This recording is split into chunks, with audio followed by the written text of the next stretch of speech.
এটা হলো peer city. এই সিটির সব কিছু অনেক সুন্দর ছিল, গানা অ্যান্ড এই সিটির মালিক ছিলাম আমি। এটির ফার্মও ছিল, যার কারণে এই সিটিতে কোনো বিপদ। কিন্তু হঠাৎ করে একদিন একটি বিপদ নেমে আসে। বিপদটি হলো একটি চোর এসে চুপচাপ এই শহরের দলিলটি নিয়ে যায়, যার কারণে আমি এই শহরে গরিব হয়ে যাই অ্যান্ড আমাকে একটি ভাঙাচোরা ঘরে থাকতে দেয়, যেটা এই ভিলেজের উপর মারাত্মক ক্ষতি করে। সবাই আমাকে ঘৃণা করতে শুরু করে, দোকানপাটের লোকরা সবাই চেঞ্জ হয়ে যায় অ্যান্ড আমাকে সবাই ঘৃণা করতে শুরু করে। তো আমি কি পারবো এই সিটিকে আবার আমার দখলে আনতে, নাকি আমি আজীবনই গরিব থেকে যাব? তো দেখতে হলে নজর রাখুন পিয়ার সিটি এপিসোড অনে। তো তোমরা দেখতেই পারলেন, দেখে বুঝলে যে আমার সাথে খুব অন্যায় করা হয়েছে। তো এটার প্রতিবাদটা আমি অবশ্যই করব। তো আমার প্রথম টার্গেট হবে পুরো ভিলেজটাকে প্রথমে আমার নামে করার। তো চলো এবার সামনে যাই অ্যান্ড যে আমার দলটা চুরি করেছে তার সাথে কথা বলি। আরে যা, তোর মতো ফকিন্নির সাথে কথা বলার টাইম আছে? যা ভাগ এখান থেকে, আর জীবন আসবি না আমার সাথে কথা বলতে। যা ভাগ, কোত্থেকে ফকিন্নি আসে আমার সাথে কথা বলতে? আরে ভাই, এত অপমান করে সাইডে থাকবে, এখানে অপমানিত হওয়ার কোনো কারণ নেই। তো চলো এবার সামনে যাই। আর তোমরা দেখতেই পাচ্ছ যে আমাকে কেউ পাত্তাই দিচ্ছে না। তো এবার দোকানে যে দোকানদার সাথে একটা কথা বলি, যদি আমাকে কাজ বাজ দেয়। ভাই আমাকে কোনো কাজ বাজ দেন না, আমি অনেক গরিব। যা এখান থেকে সর, যা। তোর মতো ফকিন্নিকে আবার কাজ দিব? যা সর ভাই এখান থেকে। কোত্থেকে কোন ফকিন্নি? ভাই এইভাবে থাকলে চলবে না, এবার আমার নিজেকে কিছু করতে হবে।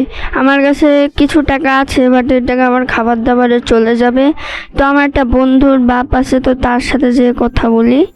হ্যাঁ, গায়ে কি গন্ধ আবার আসছে কথা বলতে। যা যা যা সর সর, যা এখান থেকে এখনই বাঘ। আবে আর ভাই, এও তাড়িয়ে দিল। তো চলো লাস্ট একজন আছে, এনার সাথে কথা বলি। ইনি যদি কাজ দেয় তাহলে তো হয়েই গেল। আঙ্কেল, আমাকে কোনো কাজ দিবেন? আচ্ছা, তুমি কাজ পেতে পারো, কিন্তু একটা শর্ত আছে। কি শর্ত? তুমি প্রতিদিন অল্প কিছু করে টাকা পাবে। ওকে আঙ্কেল, ঠিক আছে, তাহলে আমি কালকে থেকে আসবো। গাইজ, আমি এইখানে কাজ পেয়ে গিয়েছি, তো এই যে ফার্মে। তো কিছুক্ষণ পরে এসে আমি কাজ করব অ্যান্ড চলো, মানে আমার ফার্ম কাজ করার জন্য যা যা লাগে আমি এখান থেকে কিনে নিই, তাই না? কিনতে তো কোনো রাত হয়ে গেছে। তো চলো এখন যাই ঘুমাই আমি। তো এবার চুপচাপ যে ঘুমাই অ্যান্ড সকালে উঠে তোমাদের সাথে কথাবার্তা হবে। Good bye. সকালে উঠে চলে গেলাম গাইস কাজ করতে। তো চলো এবার কাজ করি। আঙ্কেল, আমি চলে এসেছি। ওকে বাবা, কাজ করো। আচ্ছা আঙ্কেল। তো গাইস, এখানে আমি কাজ করতে থাকি অ্যান্ড ভাই দেখি কয় টাকা পাই। তো চলো এবার, এটা খুব সিম্পল। জাস্ট মনে করো এক লাইন। যেহেতু আজকে নতুন, তো উনি আমাকে বেশি কাজ দেয়নি, উনি আমাকে একটুখানি কাটতে বললো। তো আমি একটুখানি কেটে নিচ্ছি। তো ওই যে অল্প কেটে নেবো অ্যান্ড সিটগুলো লাগিয়ে দেবো, ব্যাস এটুকুই কাজ। অ্যান্ড মাঝে মধ্যে খালি একটু অন্য শহরে যায় বীজ টিজ কিনতে হবে, কারণ এখানে এক পদের বীজ আছে। অ্যান্ড এইগুলো দিয়েই পুরো গ্রামবাসীরা খাদ্য খায়, মানে এই খাবারে পুরো গ্রামবাসীরা খায়। তো আমাকে সেইভাবেই বানাতে হবে। তো আমি অল্প কেটে নিয়েছি অ্যান্ড যেই বাকি যে বীজগুলো বেঁধেছে, তো সেইগুলো আমি আবার লাগিয়ে দিচ্ছি। আরে বেড়া সর।